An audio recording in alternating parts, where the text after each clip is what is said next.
Hello guys, मैं हूं ओम और आप देख रहे हैं इंजीनियरिंग एक्सप्रेस। एक ऐसी एक्सप्रेस जहां से आप सीखते हैं डेली कुछ नया और बनाते हैं अपनी इंजीनियरिंग की जर्नी को आसान।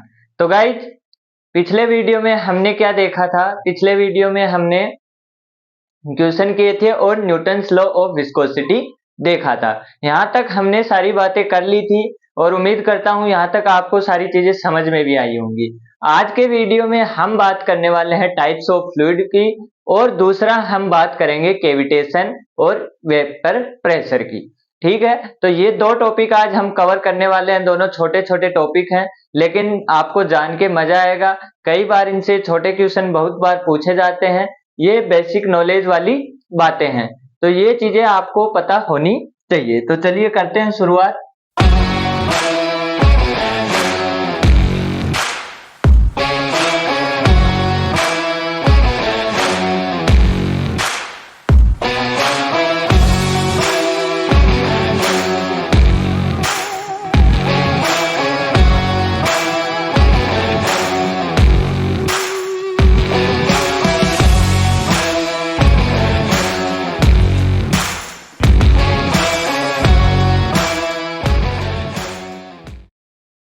सबसे पहले हमारे पास है टाइप्स ऑफ फ्लूइड। फ्लूइड कितने टाइप के होते हैं? पहला टाइप होता है हमारे पास न्यूटोनियन फ्लूइड। पहला टाइप होता है न्यूटोनियन फ्लूइड, और दूसरा टाइप आपके पास होता है नॉन न्यूटोनियन फ्लूइड। अब ये दोनों चीजें हमारे पास होती हैं। पहला टाइप होता है न्यूटोनियन फ्लूइड और दूसरा टाइप होता है नॉन न्यूटोनियन फ्लूइड। तो न्यूटोनियन फ्लूइड क्या होता है? न्यूटोनियन फ्लूइड वे फ्लूइड होते हैं जो क्या करते हैं, अपने न्यूटन्स लॉ ऑफ विस्कोसिटी को क्या करते हैं, फॉलो करते हैं। न्यूटन्स नाम से ही पता लग रहा है Newtonian fluid. Newtonian fluid means कि जो न्यूटन्स लॉ ऑफ विस्कोसिटी को क्या करते हैं, फॉलो करते हैं, उसको आप क्या बोलेंगे, न्यूटोनियन फ्लूइड। तो अब यहाँ पे हमारे पास क्या होगा, म्यू क्या होगा, म्यू यहाँ पे होता है कांस्टेंट। और ये किसका फंक्शन होता है? ये फंक्शन होता है सिर्फ टेम्परेचर का। अगर आप कुछ भी टेम्परेचर में चेंज करेंगे तभी आप यहाँ पे क्या देख पाएंगे, चेंज देख पाएंगे, वरना यहाँ पे आप किसी भी टाइप का चेंज नहीं देख पाएंगे। और इसका हमारे पास जो ग्राफ बनता है, अगर मैं ग्राफ बनाऊं tau equals to du upon dy, यानी कि अपना शियर स्ट्रेन का, तो यहाँ पे कुछ ऐसा स्ट्रेट लाइन हमको दिखेगा। हमको कैसा दिखेगा? स्ट्रेट लाइन दिखेगा। और इसके एग्जाम्पल हमारे पास हो जाएंगे, एयर हो गया, वाटर हो गया, ये सब चीजें हमारे पास क्या हो जाएंगे, इसके एग्जाम्पल हो जाएंगे। तो छोटा सा डेफिनेशन है कि जो हमारे पास क्या है, न्यूटन्स लॉ ऑफ विस्कोसिटी को फॉलो करते हैं जो भी फ्लूइड, उनको हम क्या बोलते हैं, न्यूटोनियन फ्लूइड। ठीक है, अब आता है हमारे पास non Newtonian fluid. Non Newtonian fluid को हम दो टाइप से कैटेगराइज करते हैं। पहला होता है टाइम इंडिपेंडेंट और दूसरा होता है आपके पास टाइम डिपेंडेंट। ये आपको देख के ही समझ में आ रहा है, एक टाइम इंडिपेंडेंट है तो दूसरा क्या हो जाएगा, दूसरा हो जाएगा टाइम डिपेंडेंट। ठीक है, अब टाइम इंडिपेंडेंट को इसके अंदर आपके पास तीन कैटेगरी होती हैं। पहला आपके पास क्या होता है, पहला क्या होता है, पहला होता है आपके पास कौन सा फ्लूइड, पहला होता है आपके पास Bingham plastic.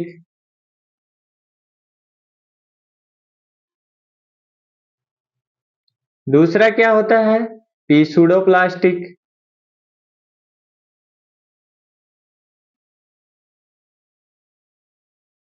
P pseudo plastic.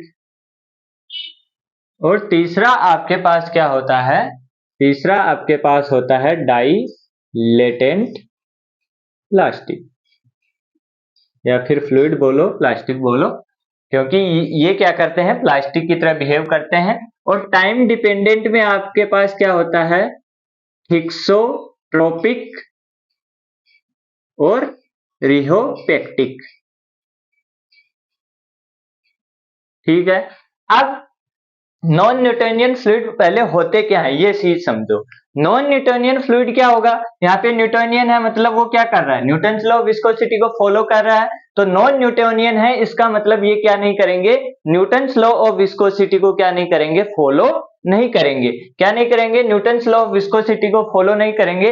तो ये किसको फॉलो करेंगे, ये करेंगे इस इक्वेशन को फॉलो, जो क्या होगी a into D U upon D Y की पावर n प्लस बी। ये हमारे जो भी फ्लूइड होंगे वो इसको फॉलो करेंगे। वो क्या करेंगे, इसको फॉलो करेंगे। अब पहले आप ये इतना सा बना लो ताकि अब इनको हम डिटेल में पढ़ने वाले हैं, तो ये चीज आप लिख लो, मैं इधर से इसको क्या करूंगा, मिटाऊंगा। तो न्यूटोनियन फ्लूइड छोटा सा है। नॉन न्यूटोनियन फ्लूइड के अंदर आपको 6 कैटेगरी पढ़नी है, 3 टाइम डिपेंडेंट में और 2 टाइम डिपेंडेंट में और 3 टाइम इंडिपेंडेंट में। तो सबसे पहले हमारे पास आता है बिंगम प्लास्टिक। बिंगम प्लास्टिक के अंदर क्या होता है, यहाँ पे आपके पास B की वैल्यू क्या होगी, B की वैल्यू होगी नॉन जीरो और N की वैल्यू क्या होगी 1। B की वैल्यू क्या होगी नॉन जीरो और N की वैल्यू क्या होगी 1। तो यहाँ पे क्या बन जाएगा, tau is equal to A D U upon D Y plus B, ये बन जाएगा। तो ये क्या दिख रही है आपको, ये एक क्या है, लीनियर इक्वेशन है। यहाँ पे क्या है, लीनियर इक्वेशन है और यहाँ पे कुछ कुछ है, यानी कि आप क्या लिखते थे, y is equal to M X plus C, और जहाँ पे c होता था वहां से आप क्या करते थे, अगर आपका C नहीं होता था तो आप कुछ ऐसी स्ट्रेट लाइन बनाते थे, लेकिन जहाँ पे C होता था तो यहाँ पे इंटरसेप्ट बनाते थे। इसका मतलब जो आपका इसका ग्राफ दिखेगा वो कैसा दिखेगा, कुछ इस टाइप से आपको दिखेगा। और ये वैल्यू क्या होगी आपकी, ये वैल्यू होगी आपकी B। आई बात समझ में। तो डाइलेटेंट यानी कि सॉरी बिंगम प्लास्टिक का आपको जो ग्राफ दिखेगा वो कैसा दिखेगा, कुछ इस टाइप का दिखेगा।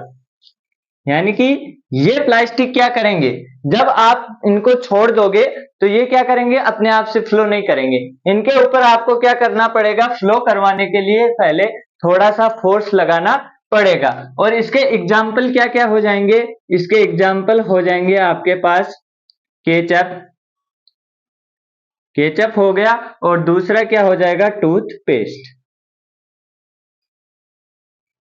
जो आप डेली देखते हो सुबह सुबह, उसको क्या करते हो, पीछे से दबा के निकालते हो। टूथपेस्ट को दबा के निकालते हो तो आपके पास क्या होता है, पहले वो फ्लो नहीं करता है, उसके बाद जब आप उसको दबाते हो यानी कि उसके ऊपर प्रेशर लगाते हो तो वो आपके पास क्या करने लग जाता है, फ्लो करने लग जाता है। तो वो क्या है, कौन सा प्लास्टिक है, वो आपका है बिंगम प्लास्टिक। दूसरा आता है आपके पास P pseudo plastic. P pseudo plastic आपको क्या बोलता है, पी सूडो प्लास्टिक आपको बोलता है, पी सूडो प्लास्टिक क्या होता है, ये हो गया आपका बिंगम, ये हो गया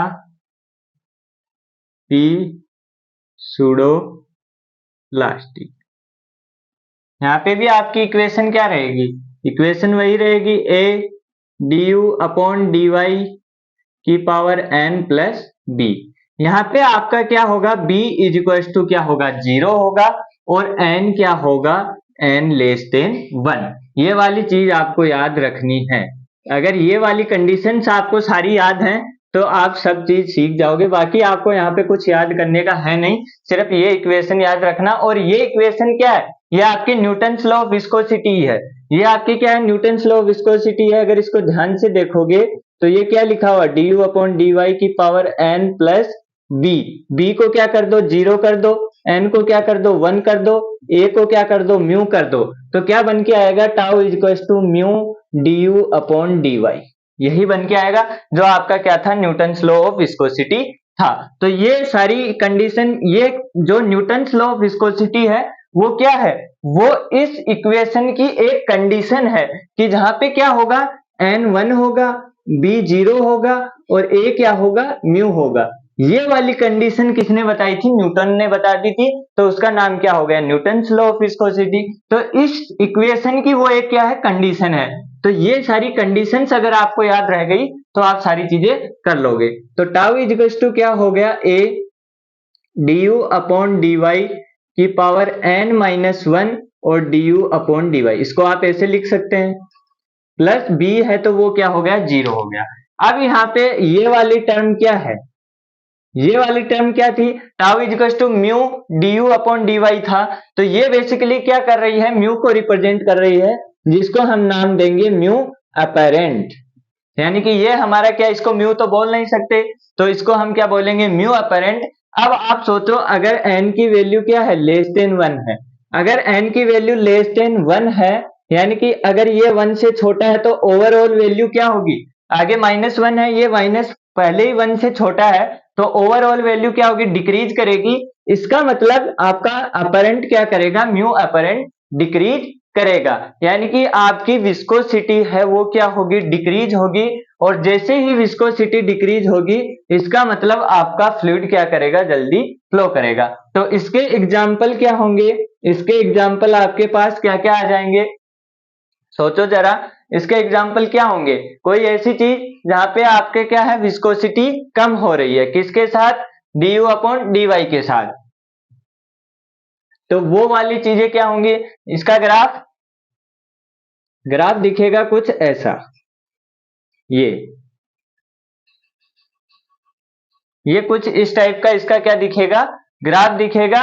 और इसके एग्जाम्पल की अगर आप बात करेंगे तो एग्जाम्पल क्या हो जाएंगे? एग्जाम्पल हो जाएंगे क्या? ब्लड, मिल्क और पॉलीमर, ये सब चीजें क्या हो जाएंगे? इसके सारे एग्जाम्पल हो जाएंगे। आई बात समझ में? तो आपको सिर्फ कंडीशन याद रखनी है छोटी छोटी, और उस कंडीशन से आप सब चीजें देख सकते हैं। तीसरा आपके पास था डाइलेटेंट।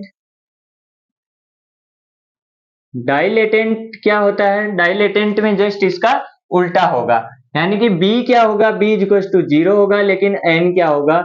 N ग्रेटर देन 1 होगा। N ग्रेटर देन 1 होगा तो यहाँ पे हम क्या लिख सकते हैं? A du अपॉन dy की power n-1 into du upon dy plus 0। ठीक है। अब ये वाली टर्म क्या है? यहाँ पे क्या है? म्यू अपरेंट है, इसको आप म्यू अपरेंट बोलते हो।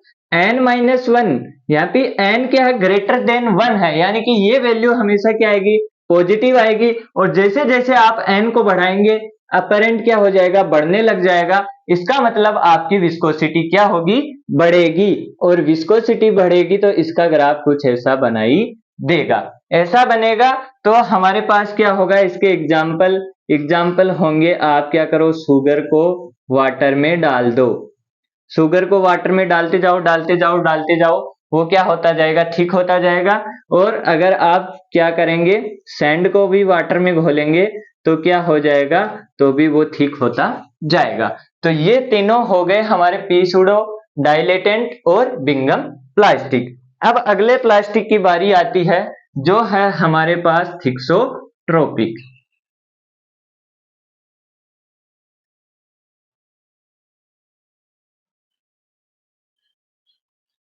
अब हमारे किस पे आएंगे? Time dependent. ये टाइम डिपेंडेंट नहीं थे, ये क्या थे? टाइम इंडिपेंडेंट थे। अब हमारे पास जो होंगे टाइम डिपेंडेंट होंगे। तो टाइम डिपेंडेंट में आपने क्या हुआ? पहला आपके पास होगा थिक्सोट्रोपिक, और दूसरा क्या था? रियोपेक्टिक, ये था। तो यहाँ पे क्या होगा? यहाँ पे आपका जो सब्सटेंस है, टाइम के साथ जब आप इस पे शियर फोर्स लगाएंगे तो टाइम के साथ क्या होगा? पतला होगा। टाइम के साथ क्या होगा? थिक होगा। टाइम के साथ क्या होगा? पतला होगा। और यहाँ पे क्या होगा? टाइम के साथ आपका जो सब्सटेंस है वो गाढ़ा हो जाएगा। यानी कि आप क्या करेंगे? जैसे मान लो आपके पास लिपस्टिक है, इसके एग्जाम्पल बता रहा हूं, वो क्या हो जाएगा? लिपस्टिक हो जाएगा। दूसरा क्या हो जाएगा? आइसक्रीम। अब टाइम के साथ आइसक्रीम को ऐसे घुमाइए, वो क्या बन जाएगा, वो लिक्विड फॉर्म में पहले क्या रहता है, जमा हुआ रहता है, थोड़ा सॉलिड रहता है, लेकिन जब आप इसको क्या करेंगे, टाइम के साथ घोलेंगे तो वो क्या होता जाएगा, पतला होता जाएगा, पेंट हो गए। तो ये सारी चीजें इसके अंदर आती हैं। रियोपेक्टिक में क्या होगा, टाइम के साथ वो क्या हो जाएंगे, और गाढ़े हो जाएंगे, यानी कि आपका क्या होता है, जिप्सम सॉल्यूशन, जिप्सम सॉल्यूशन होता है, और बेंटोनाइट सॉल्यूशन। ये सारी चीजें किसके अंदर आती हैं। तीसरा बटर भी होता है, जैसे आप क्या करते हैं, पहले छाछ रहती है, उसको आप टाइम के साथ घुमाते हैं तो आपके पास क्या बनता है, एक बटर बनके निकलता है, वो भी क्या आता है, रियोपेक्टिक में ही आता है। तो यहाँ पे दो हो गए, थिक्सोट्रोपिक, रियोपेक्टिक छोटे छोटे हैं, टाइम के साथ क्या होंगे, पतले होंगे, और ये टाइम के साथ क्या होंगे, गाढ़े होंगे। इनकी टाइम के साथ डेंसिटी कम होगी, इनकी टाइम के साथ डेंसिटी बढ़ेगी। मेन मुद्दा ये है, आई बात समझ में। अब सबका ग्राफ एक साथ देखें तो वो कैसा दिखाई देगा, सबका ग्राफ अगर मैं देखूं तो वो हमको दिखाई देगा कुछ ऐसा।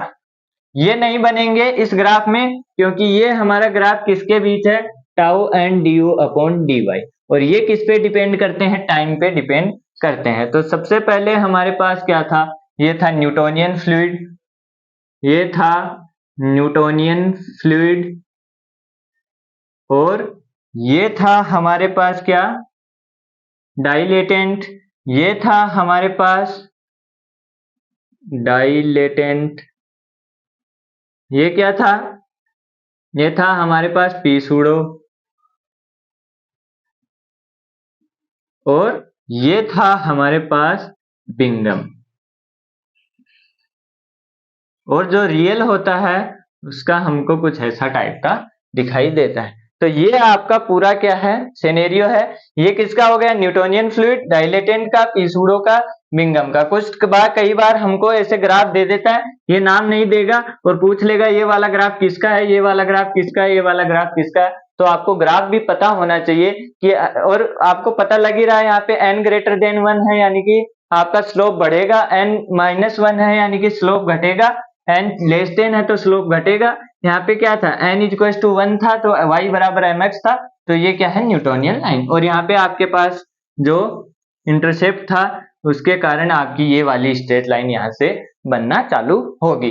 तो ये थे टाइप्स ऑफ फ्लूइड, सारे टाइप्स आपने कवर किए। पहला टाइप था न्यूटोनियन, नॉन न्यूटोनियन, जो फॉलो करते हैं न्यूटन्स लॉ ऑफ विस्कोसिटी को न्यूटोनियन, जो नहीं करते वो नॉन न्यूटोनियन। उसके अंदर दो कैटेगरी थी, टाइम डिपेंडेंट और टाइम इंडिपेंडेंट। टाइम इंडिपेंडेंट के अंदर हमने तीन पढ़े, dilatant, P pseudo, Bingham plastic, और उनके एग्जाम्पल देखे। और फिर हमने देखे time dependent, rheopectic and thixotropic. तो ये सारे कैटेगराइज थी, तीन उधर, 5 और 6, टोटल 6 कैटेगरी थी।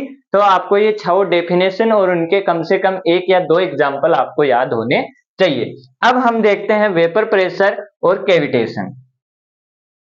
अब हमने टाइप्स ऑफ फ्लूइड देख लिए, अब हम देखने वाले हैं वेपर प्रेशर एंड कैविटेशन। तो सबसे पहले हमारे पास वेपर प्रेशर नाम आता है। वेपर प्रेशर से पहले आप प्रेशर को देखिए, प्रेशर क्या होता है। प्रेशर आप बचपन से जानते हैं कि force exerted per unit area, ये चीज आप पढ़ते आ रहे हैं, force exerted per unit area, जिसको आप क्या बोलते हैं, प्रेशर बोलते हैं। यानी कि गैस के मॉलिक्यूल ने क्या किया, किसी भी जो आपका एरिया था उसके ऊपर फोर्स लगाया, उसको आपने पर यूनिट लिया तो आपके पास क्या आया, प्रेशर आया। अब बात आती है वेपर प्रेशर क्या होता है। तो वेपर प्रेशर क्या होता है, वेपर के कारण जिसने जो प्रेशर लगता है वो वेपर प्रेशर हो गया आपका वेपर प्रेशर। ठीक है, तो ये था आपका क्या, वेपर प्रेशर। आई बात समझ में, ठीक है। अब देखो इधर, ये आपके पास एक कंटेनर था, क्लोज्ड कंटेनर, और उसके अंदर क्या था, वाटर था। ये मेरे पास वाटर था, कितने डिग्री सेल्सियस पे, 30 डिग्री सेल्सियस पे। ठीक है, 30 डिग्री सेल्सियस पे मेरे पास क्या था, वाटर था। अब आपके पास आपने क्या पढ़ा है थर्मोडायनेमिक्स में, इंटरनल एनर्जी। इंटरनल एनर्जी क्या होती थी, U इक्वल टू mCv/dt से आप लिखते थे, या फिर आप उसको पॉइंट पे निकालें तो mCv/t से लिखते थे। अब यहाँ पे लिक्विड पे पास कोई मास भी है, इसका कोई CV भी है और इसके पास टेम्परेचर भी है 30 डिग्री सेल्सियस। इसका मतलब इसके पास क्या होगी, कुछ न कुछ इंटरनल एनर्जी होगी। इसके पास क्या होगी, कुछ न कुछ इंटरनल एनर्जी होगी। अब इसके पास इंटरनल एनर्जी होगी, यहाँ पे क्या होंगे, इसके मॉलिक्यूल बैठे होंगे। ऐसे बड़ा बना के दिखा रहा हूं, यहाँ पे क्या होंगे, इसके मॉलिक्यूल बैठे होंगे। अब मॉलिक्यूल बैठे होंगे तो इधर बनाऊं तो ये वाला मॉलिक्यूल ऐसे बैठे हैं, ठीक है, ये मॉलिक्यूल ऐसे बैठे हैं। अब इनके पास क्या है, इंटरनल एनर्जी है। इंटरनल एनर्जी है तो ये क्या आराम से बैठेंगे। जैसे आप हो, आपके पास 1000 पैसे हैं या फिर मेरे पास 1000 रुपए हैं जेब में, तो क्या हम आराम से बैठेंगे, नहीं बैठेंगे ना। हम क्या करेंगे, सीधा दुकान पे जाएंगे, कुछ खाएंगे पिएंगे, ये सारी चीजें करेंगे। तो वही क्या होगा, यहाँ पे इनके पास क्या है, एनर्जी है। एनर्जी है तो ये आराम से नहीं बैठेंगे। आराम से नहीं बैठेंगे तो ये क्या करेंगे, धक्का मुक्की करेंगे, और तो क्या ही है इनके पास करने के लिए। तो ये क्या करेगा, ये इसको लात मारेगा। ये क्या करेगा, इसको लात मारेगा। इसको लात मारेगा तो इसके इधर से लात लगेगी और ये इसके इधर जाके टकराएगा। इधर जाके टकराएगा तो ये बोलेगा अच्छा मेरी लात मारता है, इसको इसने लात मारी और ये आगे खुद जाके इससे टकराया, इसने फिर इसको लात मारी। ये क्या कर रहे थे, ऐसे आपस में लड़ रहे थे। सब आपस में क्या हो रहे थे, लड़ रहे थे, ठीक है। अब सब लड़ रहे थे, तब तक तो कोई दिक्कत नहीं थी। दिक्कत कब क्रिएट हुई, जब क्या हुआ, ये लड़ते लड़ते, ये वाले थे ऐसे, ये सब ऐसे थे, तो ये लड़ते लड़ते एक टाइम ऐसा आया कि ये वाला मॉलिक्यूल क्या हुआ, इसको इसने इधर से लात मार दी, इसको इधर से इसने मार दी, इसको इधर से इसने मार दी, इसने इधर, इधर से इधर। कोई ऐसा केस आया होगा, हमको नहीं पता, किसी न किसी टाइम तो ऐसा केस बना होगा। ऐसा केस बना तो ये क्या हुआ, जैसे इसको यहाँ पे आप यहाँ पे समझो, ये क्या हुआ, ऐसा सीन बना, कहाँ पे, ऐसा सीन बना यहाँ पे। ऐसा सीन जैसे यहाँ पे बना, यानी कि इसको इसने ऐसे मारा, इसको मारा और इसको मारा, तो ये बेचारा क्या पड़ गया, अकेला। ये क्या पड़ गया, अकेला। और ये साइड में 5 लोग। अब 5 लोग एक को धक्का मारेंगे तो हो गया कल्याण। कल्याण जैसे ही हुआ तो ये क्या किया, ये ऊपर चला गया, ऊपर जगह पड़ी थी, ये ऊपर भाग गया, ऊपर भाग गया। एक को तो मार पीट के निकाल दिया, एक का काम खत्म। अब इतने सारे मॉलिक्यूल हैं, इसके अंदर और केस भी ऐसा बना होगा। और केस बना तो दूसरा क्या हुआ, दूसरा निकल के भाग गया। तीसरा क्या हुआ, तीसरा निकल के भाग गया। और ये क्या करने लग गए, ऐसे मारपीट करने लग गए, और मारपीट करके क्या करने लग गए, ऊपर भागने लग गए। उनको मार मार के नीचे वालों ने भूता बना दिया और ऊपर भेज दिया। ऊपर भेज दिया तो इस चीज को आप क्या बोलते हैं, ये जो प्रोसेस होती है इसको आप बोलते हैं इवेपोरेशन। इस चीज को आप क्या बोलते हैं, इवेपोरेशन। आई बात समझ में कि जो वाटर के मॉलिक्यूल हैं वो क्या हो रहे हैं, वेपोराइज हो रहे हैं। आई बात समझ में। अब एक टाइम क्या आएगा, ऐसा आएगा कि यहाँ पे बहुत सारे मॉलिक्यूल हो गए। अब भाई साहब बहुत सारे मॉलिक्यूल हो गए तो आराम से तो ये भी नहीं बैठेंगे, आराम से तो ये भी नहीं बैठेंगे।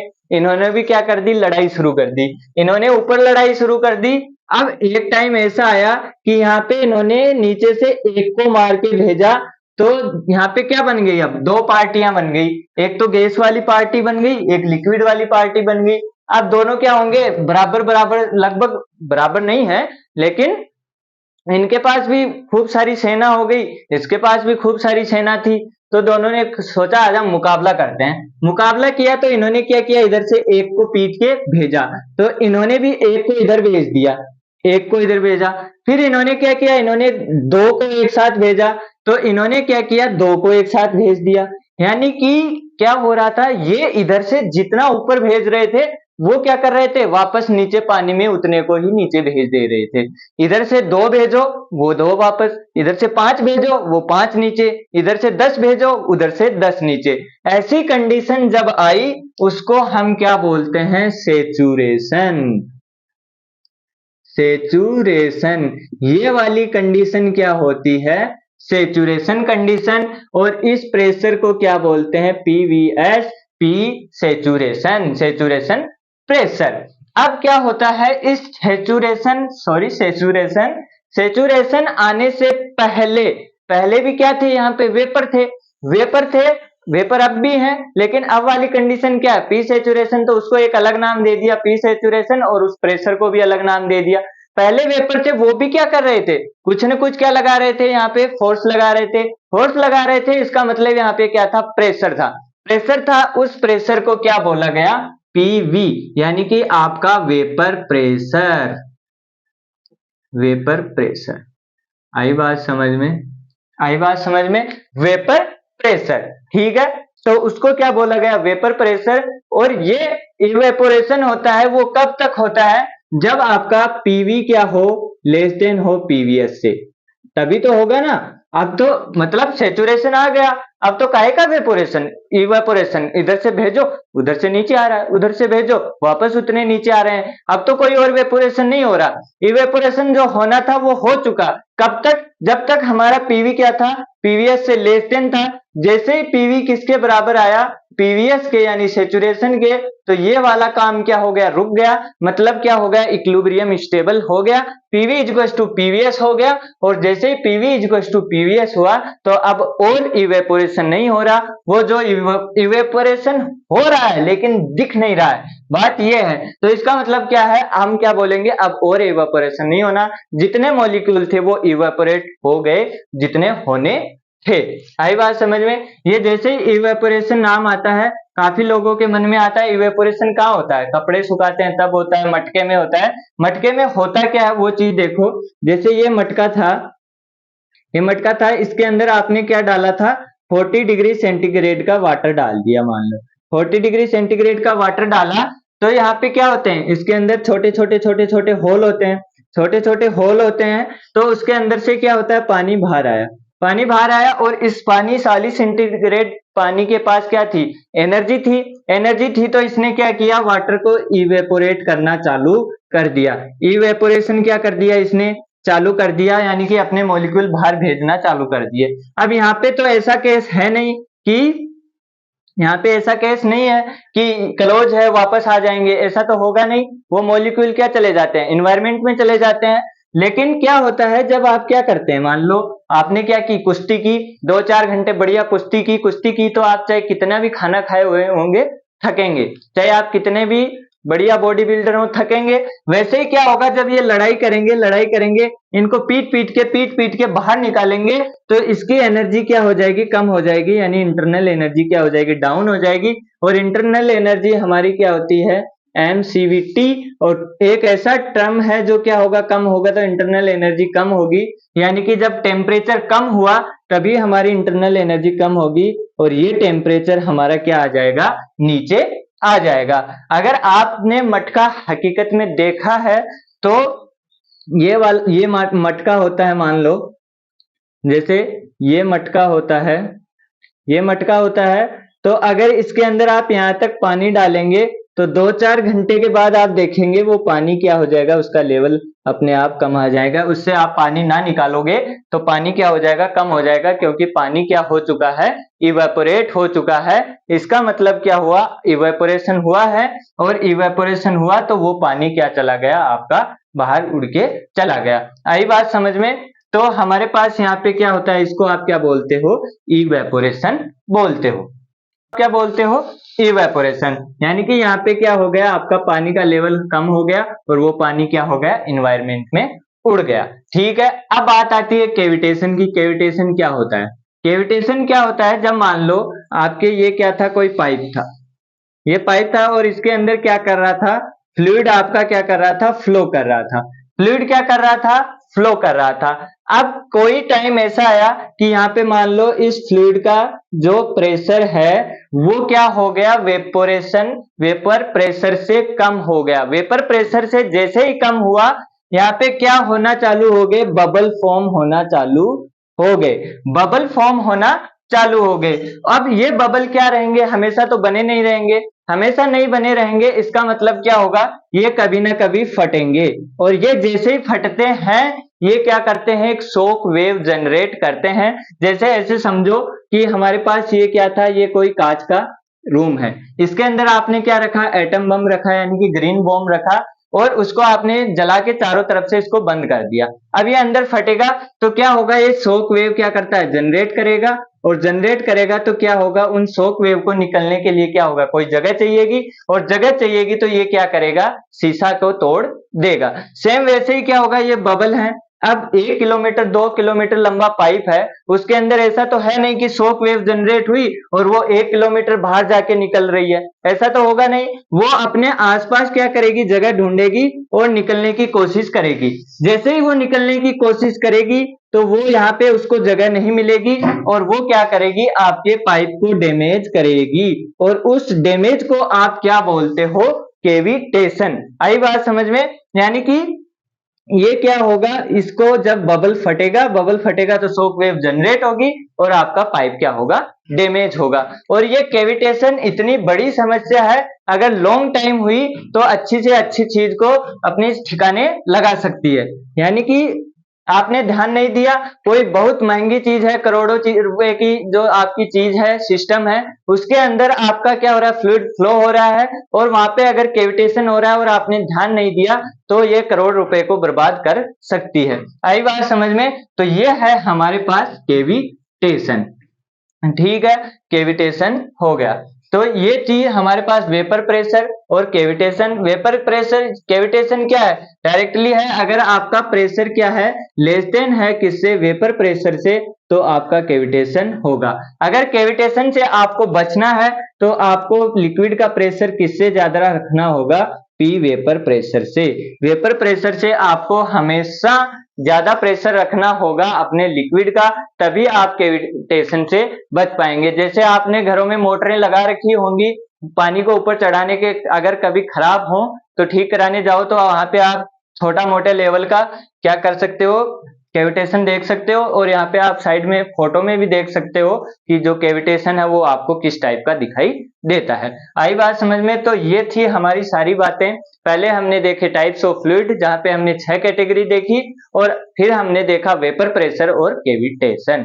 ठीक है, तो आई होप कि आप यहाँ तक पहुंचे हो तो आपको सारी वीडियो पसंद आई होगी। अगर वीडियो पसंद आई हो तो वीडियो को लाइक करें, चैनल को सब्सक्राइब करें, और हंसते रहें, मुस्कुराते रहें, खेलते रहें, पढ़ते रहें। मिलते हैं अगले वीडियो में, तब तक के लिए जय हिंद, जय भारत।